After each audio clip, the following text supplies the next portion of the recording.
Hello, everyone, and a very warm good evening to you. A very warm welcome to the ETHR World Next Tech Southeast Asia pre event LinkedIn Live discussion on the theme Journey from Adaptation to Innovation. Is Southeast Asia ready for Industry 5.0?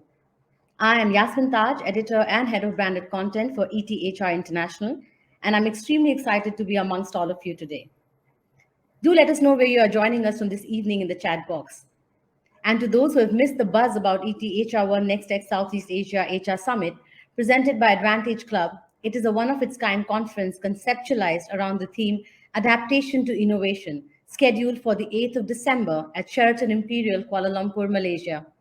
This mega event will explore the impact of emerging technologies on how we work, live, and interact, and how you can apply the lens of innovation to take your organization to the next level.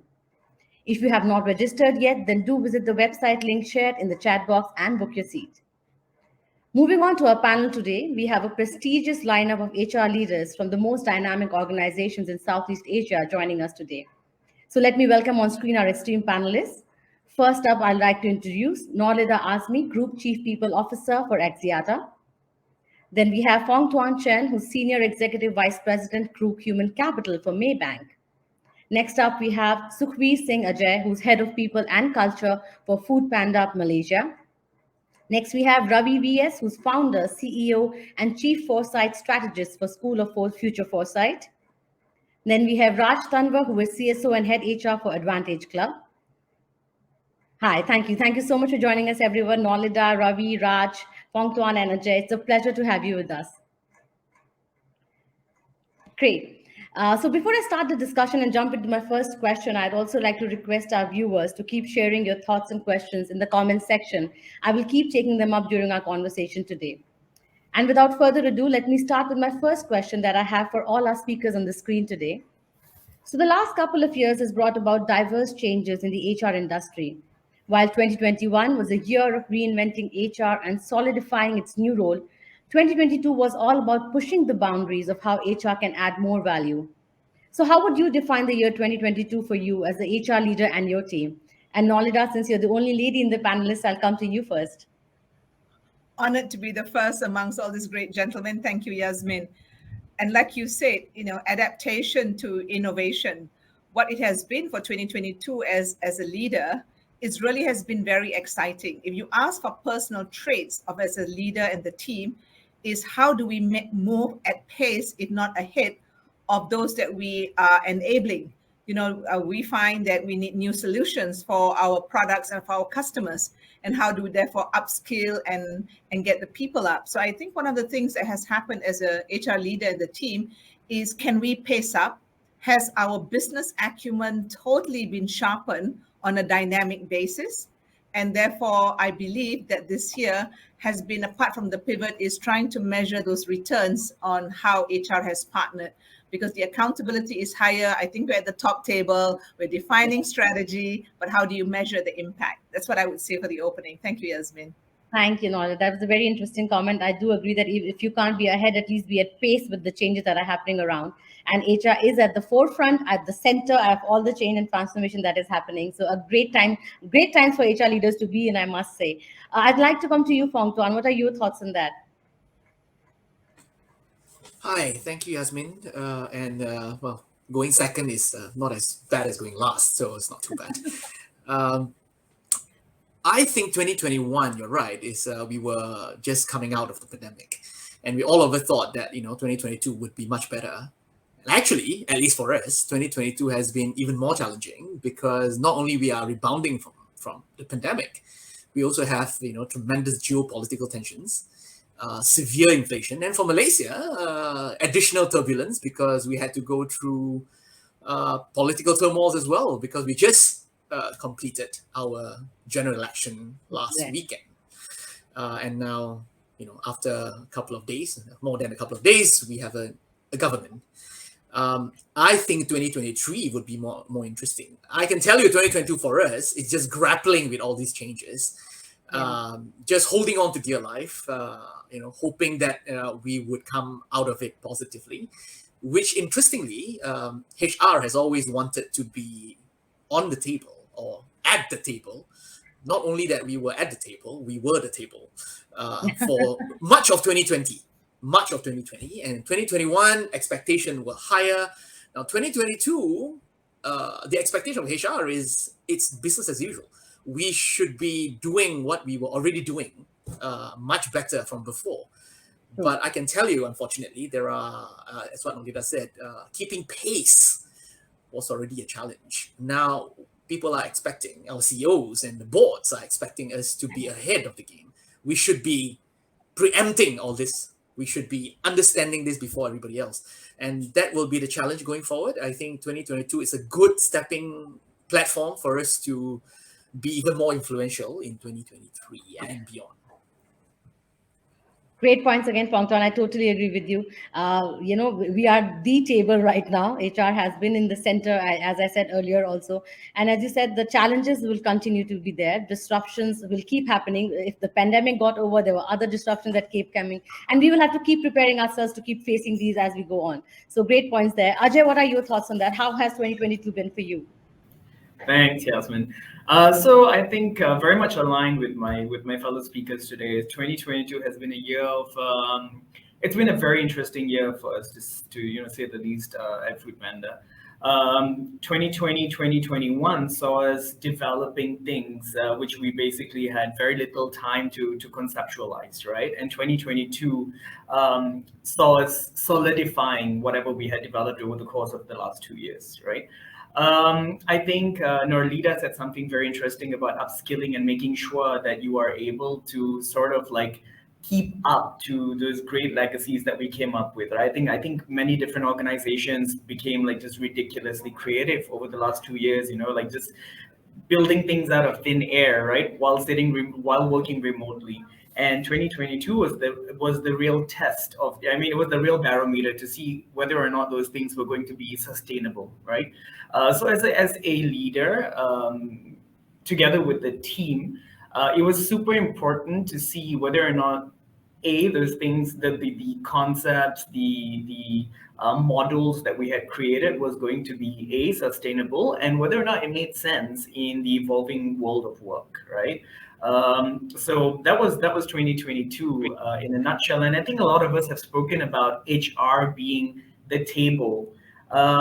Conventionally, human resources has always been referred to as a support function, right? And more often than not, you're called upon when crap hits the fan, right? But otherwise, you're not really there. However, the pandemic kind of like pushed the human resource function in a very good way into the forefront of an organization, because then human resources wasn't just support, it was strategic. We are the guys who had to like think about how do we move into remote working,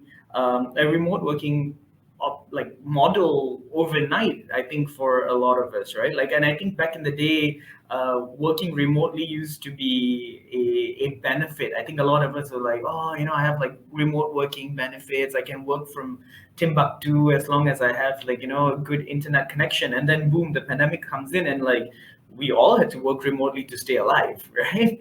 And now it's become, HR had to like figure out like how we were going to pivot, and like without like HR input, there was, the organization essentially could not move. And I think being a part of human resources, I've always almost like a broken record, I've always repeated this to my team, that human resource is really essentially the heart of an organization. And if you stop pumping, the organization would stop functioning.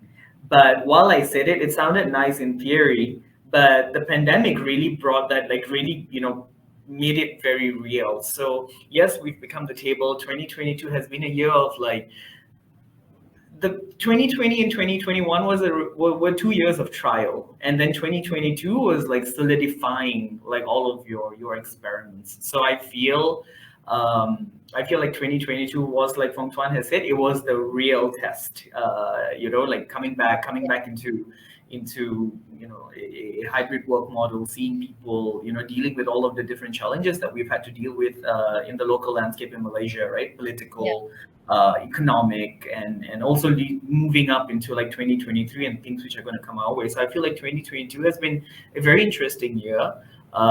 It's built a lot of character, and I think the biggest focus for us this year is like sharpening skill sets and not being threatened by the different mediums which have surfaced over the course of the last 3 years, right? It's so the Absolutely. mediums which have surfaced, being artificial intelligence, etc., is not here to supersede like human intelligence. It's here to help you. And like I think the goal throughout this year has been to find a way to like marry human competencies to that of artificial intelligence. So yeah. True. Great points. Thank you. Thank you so much, Ajay.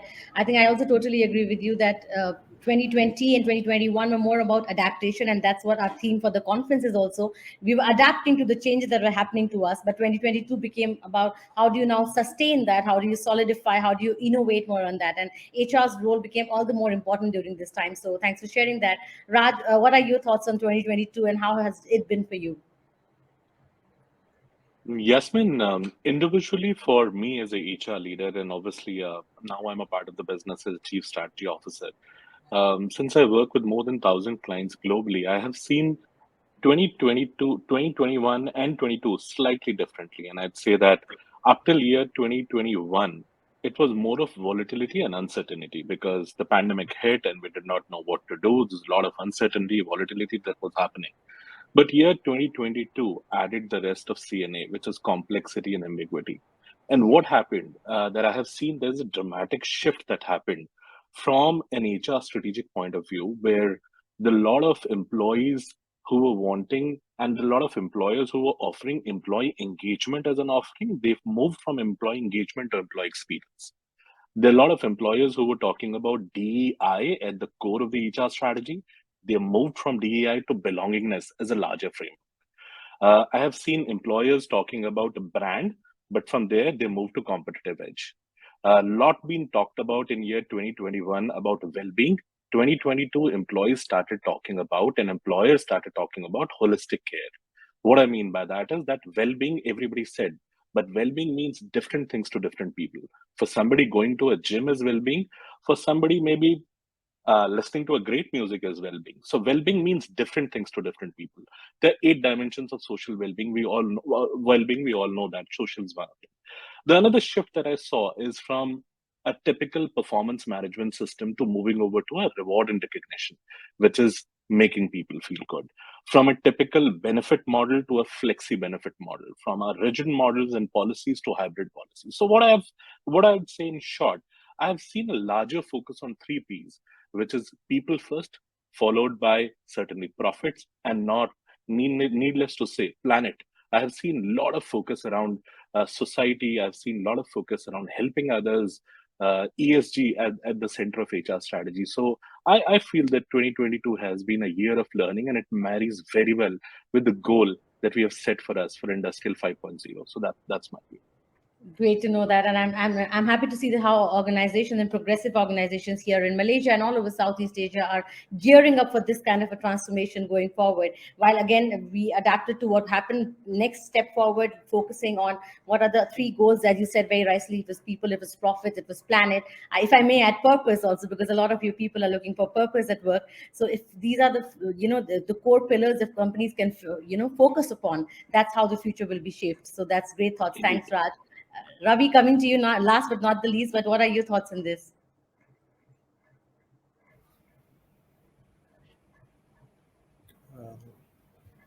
Just lost you. I think I've Ravi, can you? just Yeah, lost. can Now you hear better. me? Right. What's the Yeah, question? Yeah, right. yeah. How has 2022 been for you as a leader and your team? What changes have you seen? I mean, apart from running this organization that I have about 300 people working with me, and it's kind of an interesting kind of a perspective that we looked at. But the angle that we come from, the position that I come from, is that we prepare organizations for this kind of disruptions and whatever taking place and all that. We had a client in Malaysia in 2015, which we were preparing for this kind of a disruption taking place. And one of the case models down here. But the interesting part is, if you look at a book called Jim Collins, when he wrote a book called Good to Great, and he talks a story about a school bus, all right? And he talks about school bus, and everybody talks about school bus, the driver being the CEO.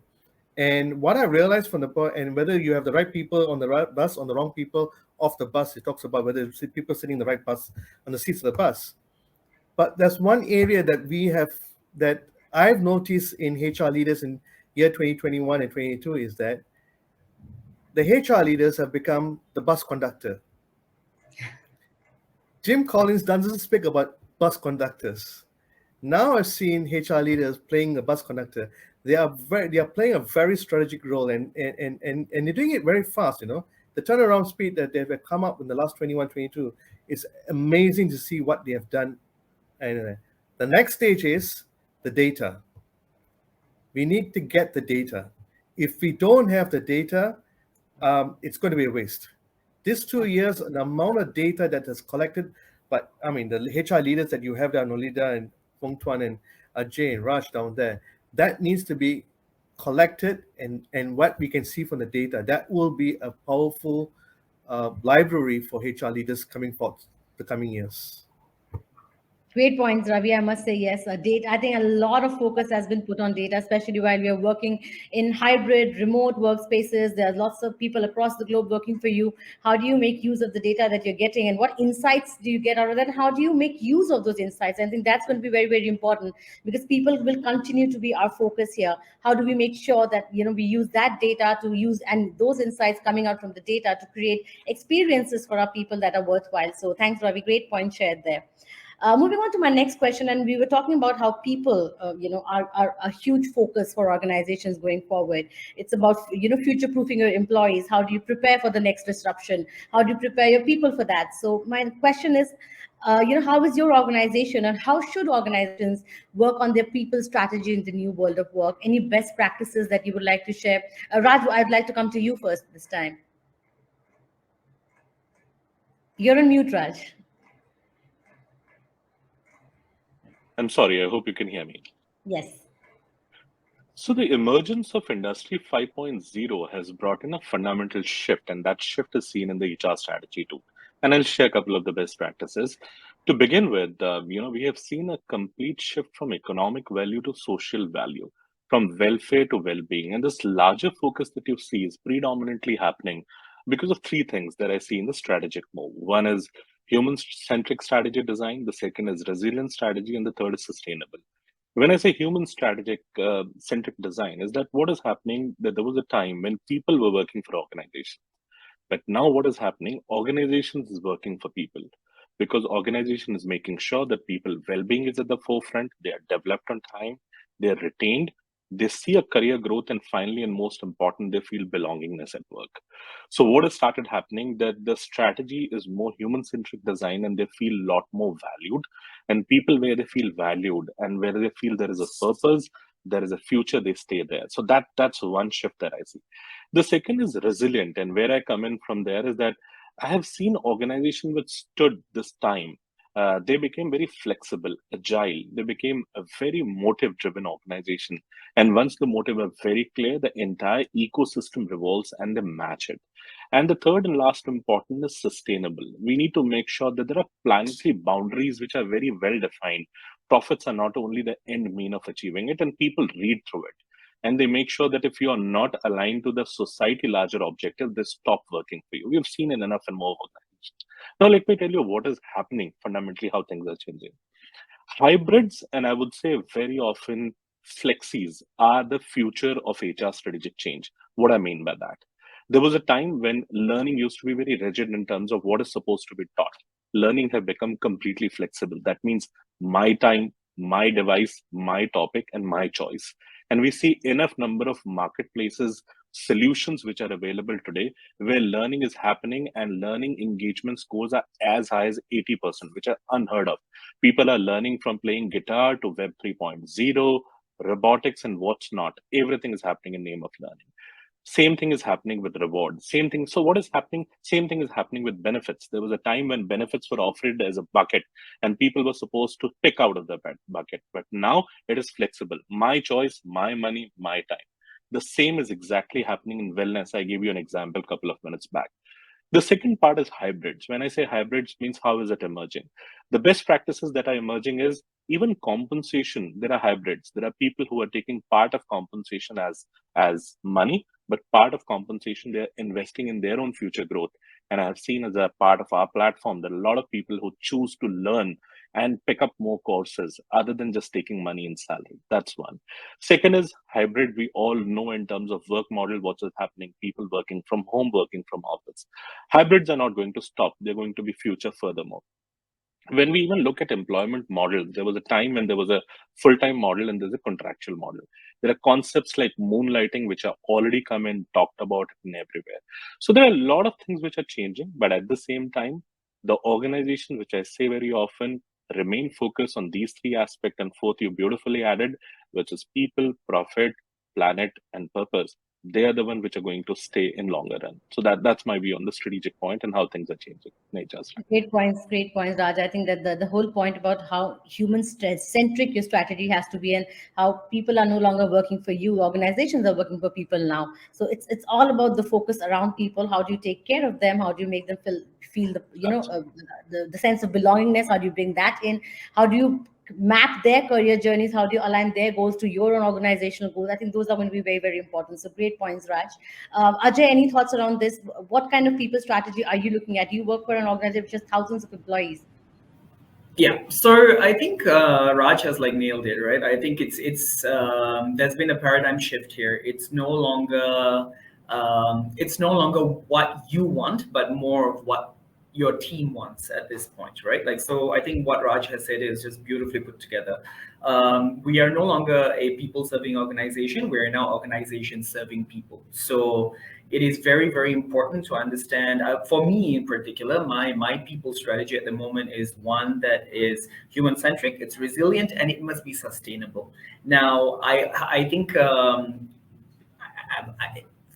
I'm often asked what is a best practice, and I think the bestest practice or the best advice that I could give anyone and everyone out there is there's no one size fits all sort of a situation. And I think organizations need to understand that it's not your agenda that you're going to be fulfilling at this point. You before you introduce or implement any form of any system, any form of like mediums across the organization, it's very important to understand what is it that the people want.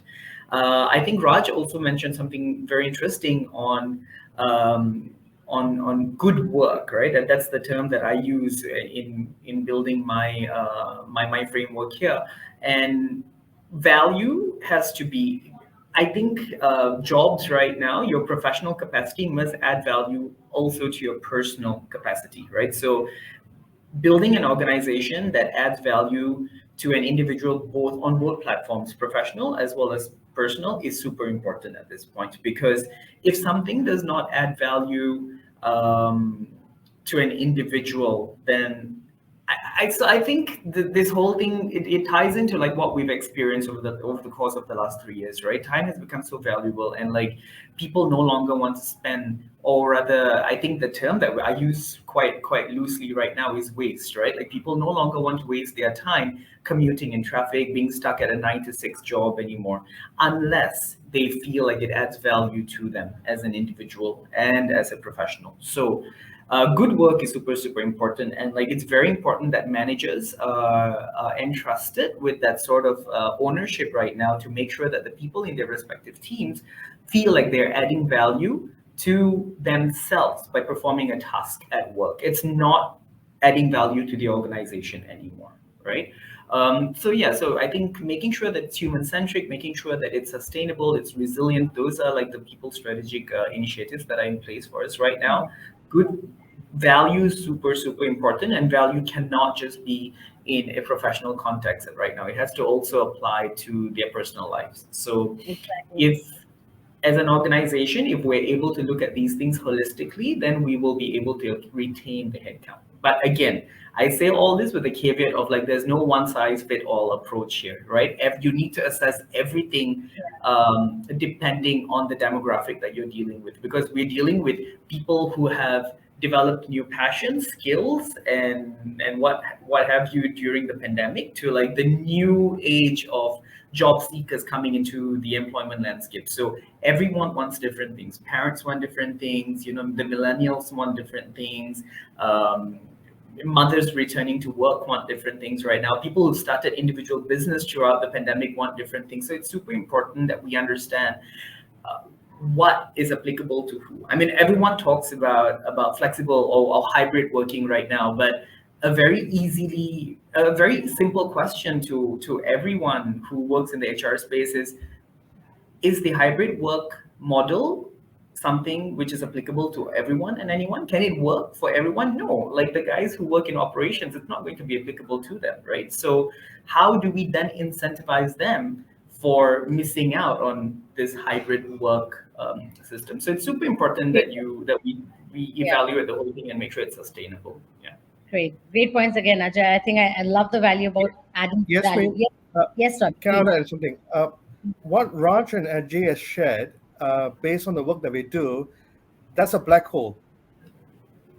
It's a scary place to be in at the present moment. What they're sharing in the moment is a very high risk, and you're going into a very uncertain territory, because the reason is the word like sustainability and all this used for people development is a scary place to be in, because the reason is that's where the challenge is going to be. So whatever Raj has shared, that's another spectrum looking at it, that as a black hole, and you do not know and the gravity is going to pull you into another chaos structure, is going to fall into structure, and that's a conversation that we can have another time. Yeah, absolutely, Ravi. Thanks for adding that in. But yeah, that is interesting. But I like the way that organizations are focusing on these aspects, which are very, very crucial. I'm sure there will be challenges on the way, but the intent is where it matters. And as Ajay rightly said, it's also adding value to an individual's life, his career, his family life, and at the end of it all, adding value to the organization. So thanks for sharing that. I'd just like to welcome one of our speakers who just joined us, Shazli. Hi, welcome. Hi, thank you. Sorry I'm late. Had some massive technical difficulties, but happy to be here with all of you. No, thank you. Thank you so much for Shazli. So let me just introduce you once again to everyone here. We have Shazli Honey, who's Cluster HR Director, Malaysia and Singapore for L'Oreal. So thanks, Shazli, for joining us. The conversation is going on. I'll just ask you to jump in here and answer this question that we are trying to address about people's strategy. So can you tell us what is people strategy all about in this new world of work that has come up recently, and any best practices that you can share from your organization? Thanks. I think for us, I would say the people strategy, if you look at the core basics of it, it hasn't changed from what everybody else is doing, which is how are you going to differentiate yourself to other companies? Because at the end of the day, every company has your core basics of hygiene and what you do in HR, and you need to get those right before you can talk about what kind of strategy that you can do. But I think moving forward, and what we've seen with the rapid pace of change in the world is that companies now more and more are being expected to play a role in not just what happens at work, but also in supporting the employees, also in their personal space, what happens at home, financials, mental health, and the companies that can really, I guess, who are not afraid to tackle some of the taboo topics as well, ensure that they're able to stand in solidarity with the employees. Those are, I would say, the strategies that are really taking us forward. Not all of us have all the answers. I mean, there've been so many tried and tested methods, and during the pandemic phase as well, everyone has really kind of looked to HR to have all the answers, and we are still trying to kind of figure it out ourselves. But what we see in the data, and when you speak to employees, is that is really the how much are we also assisting them with their life outside of work. And I think that's the differentiated strategy that we're looking at. Great point, Shazli. I think I totally agree. And I think Ajay also said that it's also about personalizing those experiences for your people. What is it that they want? What is it that, aligns with their own goals, their personal goals as well? So personalizing those experiences, personalizing their development journeys for them, these are going to be very core to the kind of people strategy you are developing in this current times. Any other thoughts from a panelist here? Nolda, anything you'd like to add to this about people strategy? It's very interesting for us. I think the technical upskilling had to happen during the lockdown itself. What I find the upskilling that I have to do today is actually getting my people managers ready for the pivoted world. How many of them really understand that, when you you can't just send me literature about being caring about other people and tell them to work at 6 p.m. or you don't give them time to learn. So making them walk the talk for me is very important, not only at the senior leadership, but also at my board directors. Pretty much most of us here are Asians. There is a little bit of a deferential society. Like, we must accommodate senior leaders, we must accommodate directors. So I'm pushing back, and sometimes at the risk of my job, but it's okay. We have to make the difference, right? When do we say that enough is enough? And you can send me literature about burnout and everything, but you must walk the talk. So I'm finding that a lot of the HR skills today is stakeholder management of influencing the walk the talk all the way up above and the people managers. I have to bring this up because it's a continuing battle for me. The other thing is very interesting is, I love the talk about this black hole, Ravi. It's like everybody talks about sustainability, but it takes me to go screaming like a shrew and says, why do we have plastic bottles? And I says, oh, this boss asked me. I said, I don't care. You don't do it. You don't order it. So for me, when we say that you want to be sustainable, so these days, when I have millennials who ask me, what is your purpose? What is Axiata's vision on sustainability and inclusivity? Then I say to them, I will ask them back, what do you do today that actually exhibits this? As much as you demand from me, I have the right to ask of you because you're going to be part of the Axiata world. I can't use the word family these days because it shows that you don't respect the blurring between work and personal life, right? So there's a lot of things that we as HR leaders or practitioners must be walking the talk, right? So yesterday was a public holiday in Malaysia. I had to work. I fought anybody that says, I will come, but I will not call anybody. And then I gave a lecture to these people. So it's lucky that I'm still here today. I still have a job. But, I think somebody has to hold the boundary. And I think these are the new skills. Technical, I can do all sorts of availment. But these soft nuances that separates us, I think, is what's going to take us to be able to support all our programs. At least that's my passionate sentiment today. Well, that's lovely. I think very, very important. As you said, leaders, people managers, you need to walk the talk if you want people to follow. And if you want people to understand, you have to have that empathy towards them. And that is what you will get in return. I think that's very, very important. The soft nuances and all that you pointed out. Great point there. Thank you so much. Fongton, I'd like to ask you another question now. So we've all seen how talent remains a fundamental driver of business success. And as employers continue to navigate through the ongoing disruptions, how can you think and companies address the overheated talent market globally? Great retention, resignation, attraction. There's so much happening. How can you address that? First and foremost, I think the term talent is being redefined. Talent in the last, if you define talent 10 years ago, it would be extremely different from how you define talent now. For example, resilience is normally, orthodoxly, reserved for those operational people who has been there for a long time, so they know how to navigate. So you call them resilient. They are able to withstand, political upheaval within the organization and outside. Now, that is a requirement, and resilience is not just political resilience. It is also resilience in any shape, way, or form. So for that's one example.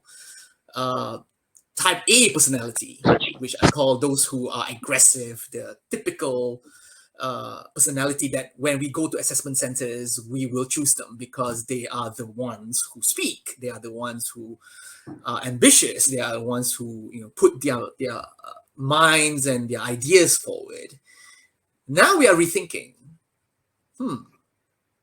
how many type A's actually survived in the last couple of years when technically they can't use those skills, because you don't have people to lead. You have tasks to do, and you have your entire work strata has changed. So that's the first one. Yeah, I think we are redefining it. Ravi, both Nolita and I like black holes. We all like black holes. We just don't know what we are getting ourselves into, and when we are sucked into a hyper gravitational pool and we can't come out of it, that's a problem. So we need to be very wary when we go into this. On the 8th, I'll be sharing on transformation, and one of the transformation that I'm talking about will be in talent. And I would probably give you a a teaser on what I would speak about is when we talk about talent, the first thing we think about is okay, retention of talent, right? And then how do we retain them? We develop them. We need to have a strong succession plan. We need to have leadership development, etc., etc. The usual stuff. Those are not black holes. Those are like they're not even white space. They are just what we do normally. The question is this: how do we even manage talent and succession when we don't even know what are the roles that are going to exist in the next 3 to 5 years? How do we plan for succession when we don't even know the capabilities that we are looking for? Yet we are still relying on 9 boxes and things that has been there for like 20 years, right? I think Ravi will probably jump in really soon. I think there's another black hole that we need to explore. We need to take this nomination talent management. We nominate people in succession plan. Those are obsolete. You ask the management, you ask bosses to nominate. They don't know any better. They probably will find clones of themselves. That's why succession planning, I call it cloning mechanism, because you continue to find the same people with the same skills, probably look the same way, talk the same way, and God forbid, come from the same school, in one one state where they wear the same tie every Thursday or Friday or whatever. And these are the people that are in succession plans. And that is not only dangerous, it is irresponsible. So how we manage talent going forward need to have a change of paradigm in terms of how we define talent. And secondly, we need to debunk some of these models that may not be relevant anymore in the post-pandemic new normal geopolitical upheavals that we're going through, when we don't even know what future holds for us. So we need to take a chance on gems that probably would not be immediately obvious. That's interesting. I think, but that will remain a challenge, right, Wong Tuan? Because if you take a chance, you're not preparing well enough for the future. How do you know, when you said you don't know which jobs will exist, which roles will exist? Now, how do you prepare your organization for that? That's the big question. I think HR leaders, learning leaders, even CEOs for that matter, need to answer. Any other thoughts around talent and how the whole market, which is so heated up, can be managed better? How this whole transformation can be taken care of?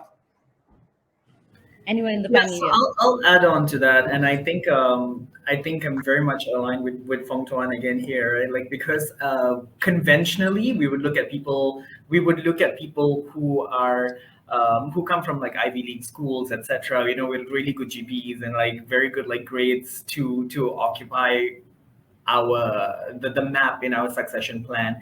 And one thing that I haven't paid much attention to in the last 18 months at least is a succession plan at our Malaysian entity, because I don't think those things carry weight anymore. I think a successor for any one of the positions is someone who is going to be, some versatility is something that I really look out for in individuals at the moment. So when it comes to like review cycles, etc., I look at an individual who is super, super versatile, someone who has been able to take on multiple roles, not at the cost of his or her livelihood, right? Like, but it's just more of like someone who's been able to upskill at their own time and pace, right? Like where they've sort of like expressed very clearly the intention to do better at their own cost, right? So I feel like the moment you have drive, then you know that this individual is going to be someone who is going to be a well-suited successor. And your job grades, like Fong Tuan had said, a bunch of people from the same school wearing the same tie, that's just not going to cut it anymore. If anything, the pandemic has taught us, I think things can be so. It's very hard to change mentalities, but like it's very easy to teach skills. So I would rather teach you and have you like groom yourself upward instead of like try and like change the way your mind operates, right? Because that just takes a lot of time. So, and I think this has also often been my advice to like job seekers, because in our positions, like a lot of universities want to partner with us. They're like, what should job seekers look out for this, at this time and age and stuff. And for me, it's always like, no job is beneath you, and learn as much as you can, right? And like it's super important that we move away from conventional stereotypes at this point, right? Like you don't, it's not necessary that you're a lawyer, doctor, engineer anymore, right? Like just become anything and everything, because that's really what's going to float your boat, right? Great. So talent really, when I say talent right now, I don't mean that the person's talented. I mean the person has drive, the person has ambition, Yeah. and the person is a self-starter. That is a talent to me right now. Great. I think that's how we need to look at talent unconventionally, as you said. Look at for the unconventional traits that are going to work, because people who are resilient, who are agile, who can learn and become better. I think that's what we need to focus on. Great. Absolutely. Any other thoughts before I move on to my next question? Raj, do you want to add something here? Yeah, indeed. See, I have been a CHRO myself of more than 110,000 people working across 7 countries, which included Southeast Asia. Mm-hmm. Whenever I design my strategy, and specifically we talked a lot about black hole and talent. See, there are two ways of looking at it because, as I said, my transition has been from a CHRO to a business leader now to a strategy person. I look at it from a red ocean or a blue ocean strategy when I prepare my HR strategy. One, Mm-hmm. when I look at it red ocean, where I know in which market I'm competing, which is my competition, how to beat it, what are the existing demand that are there in the market, what are the cost value addition that I'm doing, and last and most important, what are the anchors that I need to support my business to win it. Now, when I look at blue ocean strategy, and that fundamentally defines how do you handle a VUCA kind of an environment, which is vulnerable, uncertain, and ambiguity exists in that environment where you do not know what is the market that you're contesting for. Is the competition relevant for you or irrelevant, or you are creating a new segment altogether? What is the kind of demand that you're creating either through data purpose, like for that matter of fact data backward integration, forward integration, for that matter of fact you're starting a new channel altogether, you don't know. What is the cost value drivers which are differentiating your business? And last and most important, the difference in between, Yasmin, and that's my view, between great to, I would say, sustainable organization is fundamentally talent. And this talent would define in these uncertain circumstances how leaders stand up. Not only they care for their people, they care for their shareholders, and by the end of the day they create a larger value and purpose for the society. So that's my belief. I've seen it working. I've seen in all 3 phases, and I think that's where the future lies. That's a great, great approach that you've spoken about, Raj. Thank you so much for sharing. Shazli, did you want to add anything to this about the whole talent perspective? Yeah, I did. I think, some very good thoughts shared. And, like Jay quite rightly pointed out, some of the, the old tools that we were used to, for example, succession planning, I mean, is dying or kind of dead, and the organizations need to be more agile in terms of how we adapt or how we are going to attract talent. And if I combine that with what Fong Tuan said, is that a lot of the capabilities that we want or we're looking for in the organization, we want to attract, we want to build, but at the same time, we don't have it yet. And, the challenge is trying to find someone in the organization who can then lead, mentor, coach the people who you want to bring in. And I'll give you a simple example. Here at L'Oreal, we have this competition and platform we call Brandstorm, which is a global internship program. And, interns from all over the world compete on several topics, typically related to the industry, of course. Last year, it centered around sustainability very heavily.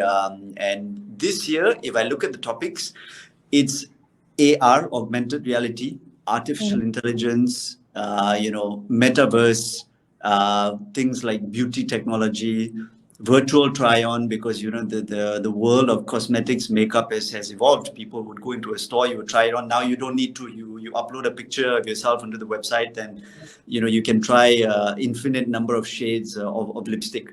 But the reality is, we're getting the interns to come in, compete on these topics, and then the light switched on for us is that yes, we will get them in. We need these capabilities, but how are we going to continue to nurture and build it? Because they will then be joining a workforce that didn't have these skills.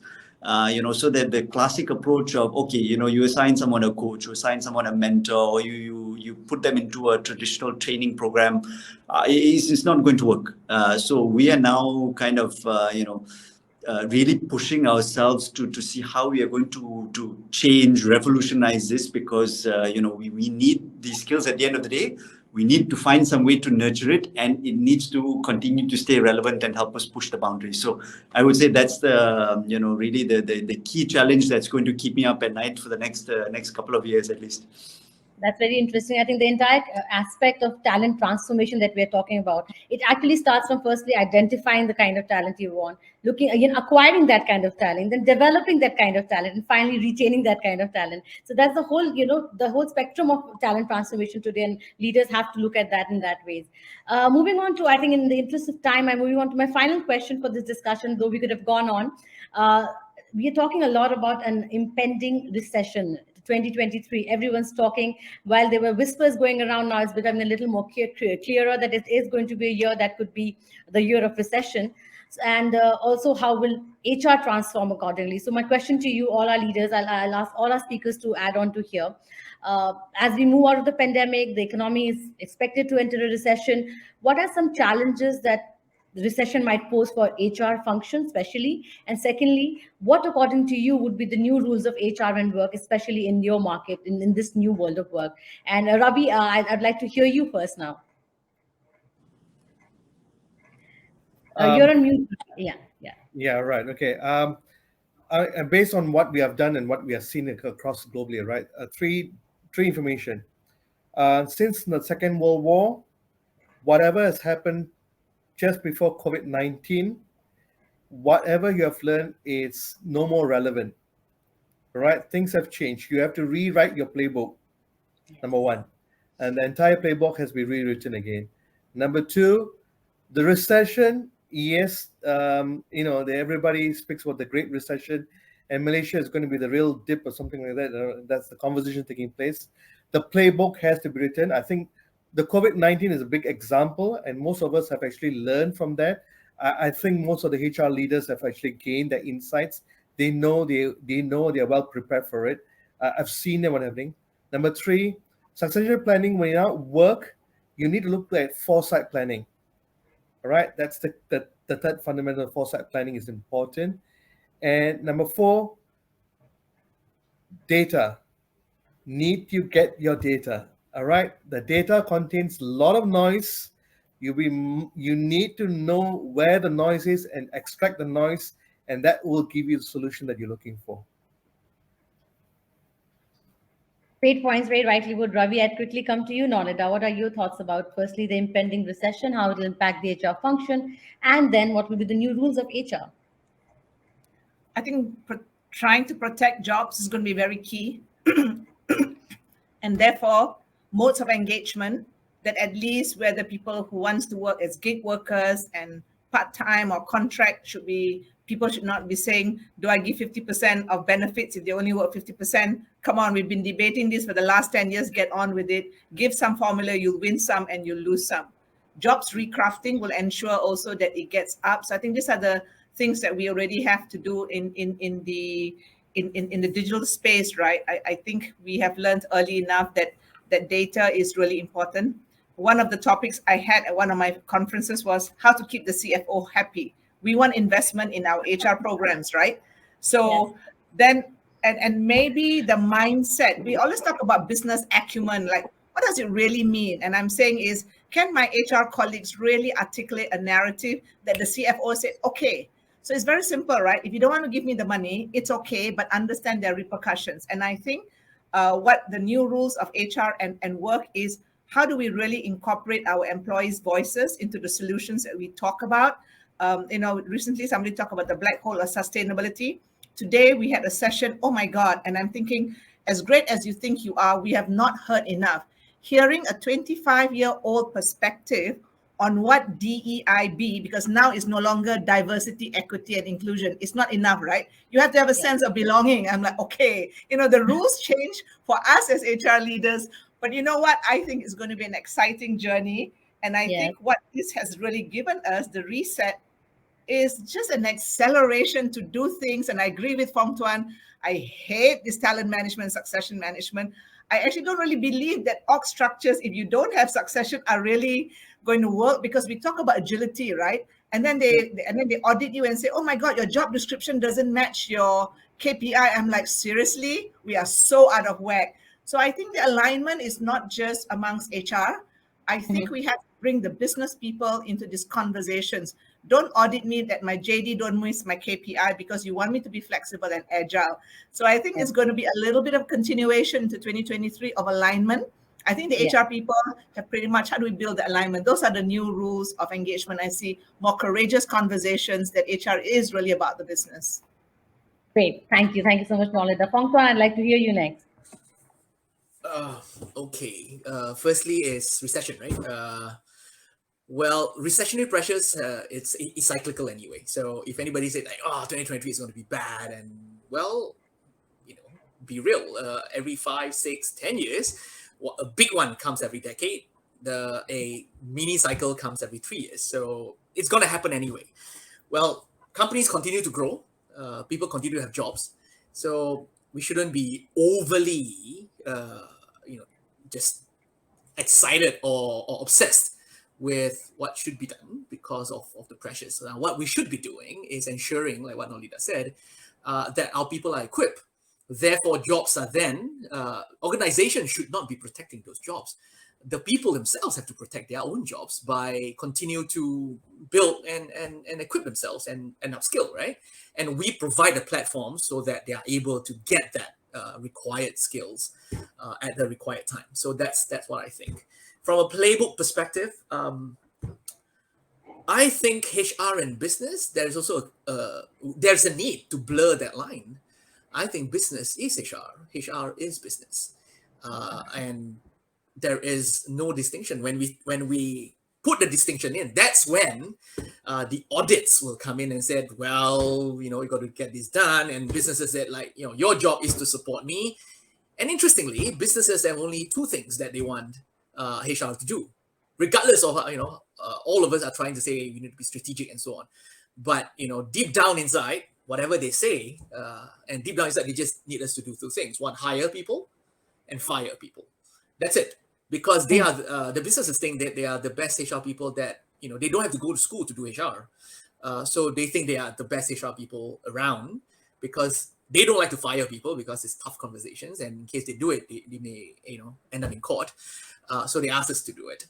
When they hire people, because then they have zero accountability, because they have absolute deniability. When they hire somebody and when they don't turn up, it's HR's fault. So those blurring of distinctions and demarcation needs to happen. And I think the policy of putting HR into the business, and it has to take that chance to put people into business, and people from the business do HR full time, not as an assignment, but to take on a full-time job and fire people for once and hire people for once, and then take responsibility for their hiring and firing. And then I think this will be much better in the future. And lastly is the new playbook.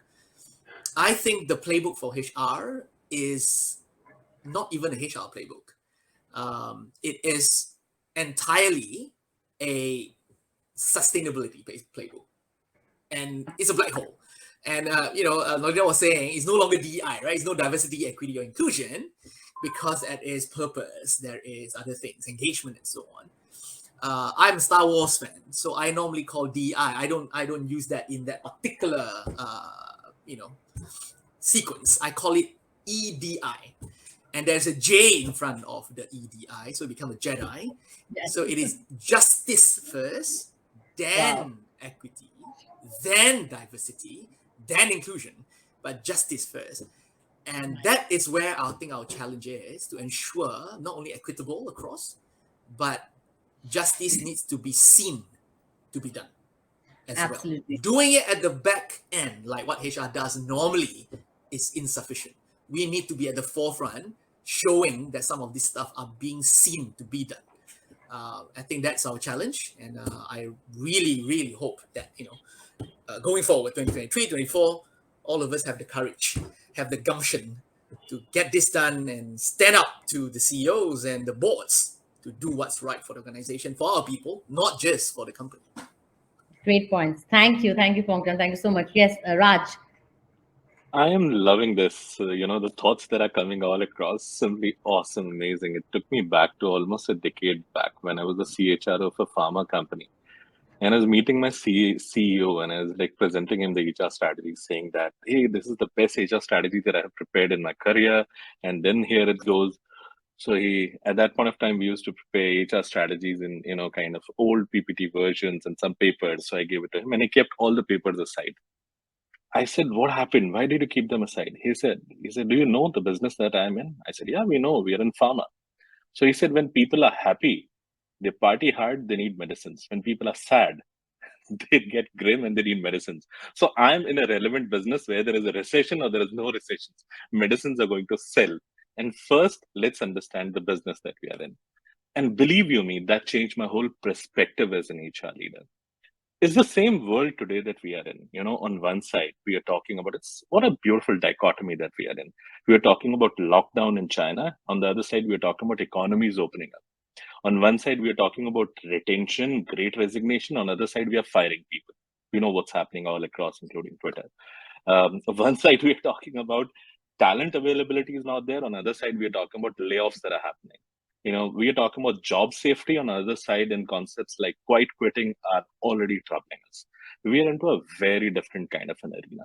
We need to be prepared for what business that we are into. If the business is relevant to whatever business that you do, your stakeholders, your customers, you're clear what you're doing. Believe you me, your strategy would define that whether the recession is going to hit you hard or you will sail across recession. That's my personal view. I completely agree. Recession is a cyclical thing that's going to come. And it's going to come every now and then, every 5 years, 10 years, it's going to come. So we are in a very, very different. I think now let's talk about some fundamentals or some tips that I'd like to share that we should do. One, I strongly believe we should do right manpower planning rather than letting people go. You should quickly go back to the drawing board and do a quick manpower planning and see. Hiring and firing people is easy, but people who are already there with you and people who business needs, you need to quickly go back and do that. So if I were still a CHRO and recession is coming ahead, I'll quickly do a manpower planning, understand where I'm at. Second is critical skills availability. During recession, my learning is that one side you have to let people go, on the other side you don't have relevant skills that you need. So quickly fill your bucket with critical skills that you need in the recession time. The third is from wellness, go to hypercare or holistic care. People need support all time high because there is an environment around you which is talking negative. There's news around you which is impacting everyday life. And as an HR leader, I'd make sure that I create a hypercare environment for my people so I'm recession immune.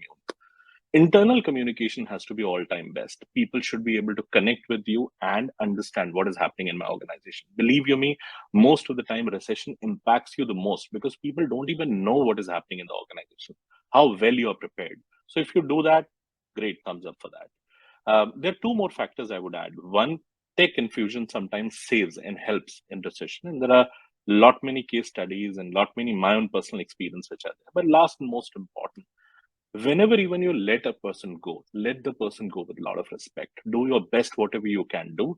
There are alternates which are available in terms of outplacements. Give people extended insurance, give people extended month's salary, let them sustain for some time. So even if they go, they respect you all the time as an employer that you have been for them. So that's my view on recession and what should you do to handle recession.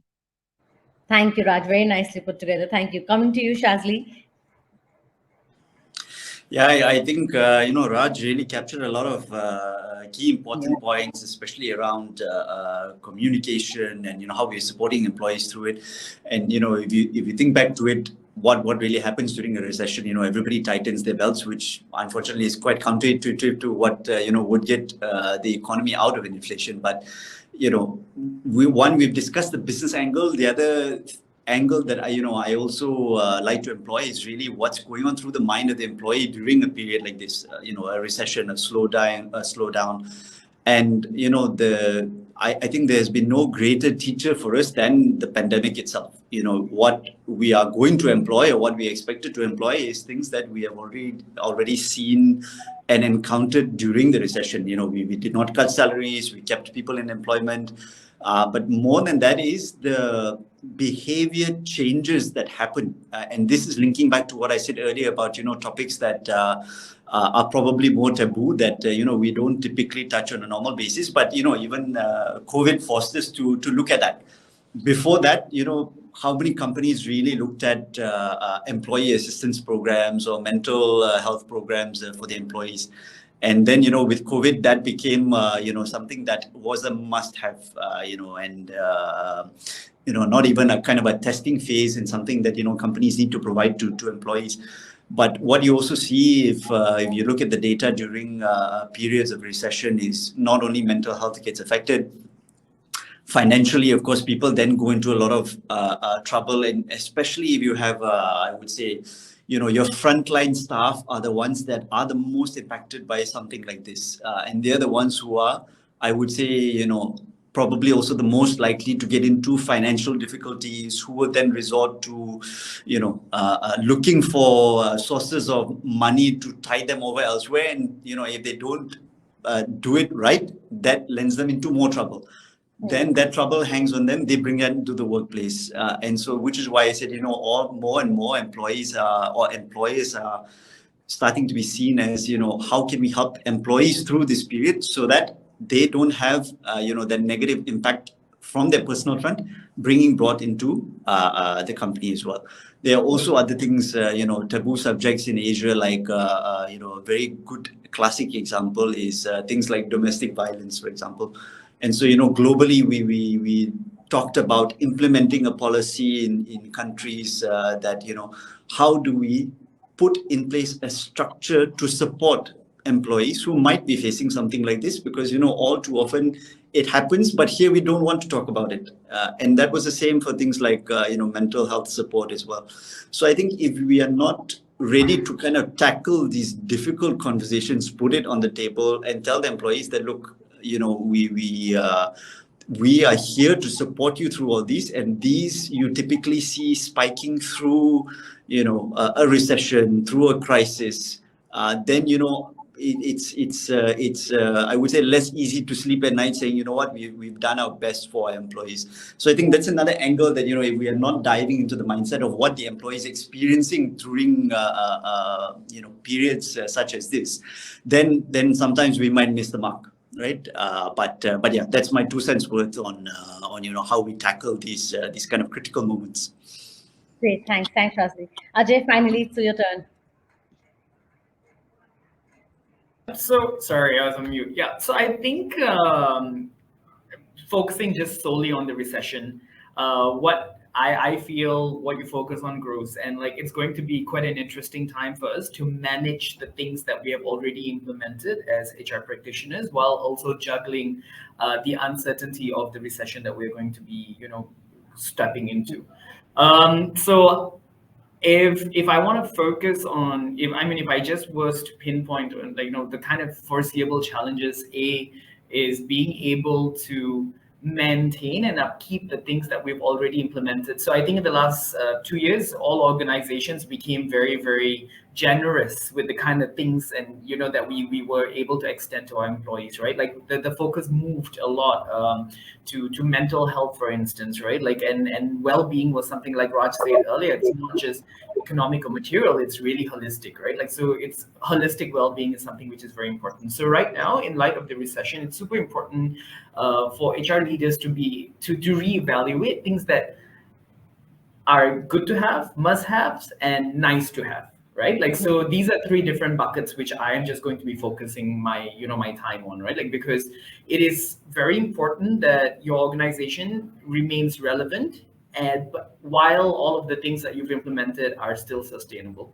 Now, retaining talent, on the other hand, I feel instead of it being intangible, you really need to like put a sort of like a tangibility element to it, where people really feel connected to the cause and the work that they're going to be doing. Now, you want to, I think Nordita also said something about like, we are going to be moving into gig economies. People are going to start looking at multiple income streams. They're going to do everything and anything within their control to like to float through the times ahead. So as organizations, it's super important. The challenge will be finding a way to support your people through the turbulent times. So like systems, models, frameworks, all of that aside, it's very important to put the human in human resource, the people in people Yes.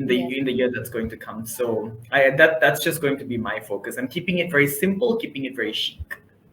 Thank you. Thank you so much. On that note, I think that was all the time we had for this wonderful discussion. There was so much to learn, especially on how, while 2022 forced us to reset, reimagine, and rewrite the playbook, 2023 again will be about going back to the drawing board and also continuing on the path with the focus on people, profitability, sustainability, purpose. As all of you rightly said, it's about understanding your business better, doing proper manpower planning, doing your best for your people, ensuring that they're equipped, ensuring that they're learning, they're upskilling themselves to remain relevant. Because in these times, in times of crisis, what you do and how you take care of people is something they're going to remember in the long run. So because time will change, they'll come back. There'll be it could be an employees market and employers market, because the cycle will keep going on. So it's again going to, the whole focus on people will ensure that no matter what disruptions keep happening, they'll keep coming and going. It's about organizations to be that thoughtful and how they take care of people in times like this. So on that note, thank you so much, Nolida, Ravi, Raj, Pongtuan, Ajay, and Shazli. It was such a wonderful conversation. And I know we stretched much beyond time, but there was so much to learn from you. I just couldn't stop. Thank you, Yasmin. Thank you, Thank you, Thank you, Yasmin. everybody. Yasmin. Thank you. Thank Thank you, you, Yasmin. Thank everybody. you, Thank everyone. you. Thank you, Yasmin. Thank you Thank all. you. Thank you. Thank Thank you. you. And thank you to Bye-bye. all our audience members for joining us. Do block your diaries to meet all of these wonderful speakers on the 8th of December at Sheraton Imperial, Kuala Lumpur, Malaysia, at the ETHR World Next Tech Southeast Asia HR Summit. A special thanks to our presenting partner, Advantage Club, our gold partner, Paradox, our community partners, CHRP, Asia, HRM, and HRTech.sg. Till then, stay safe, everyone. Keep learning. See you on the 8th of December for an entire day of learning and networking. Thank you, and bye bye.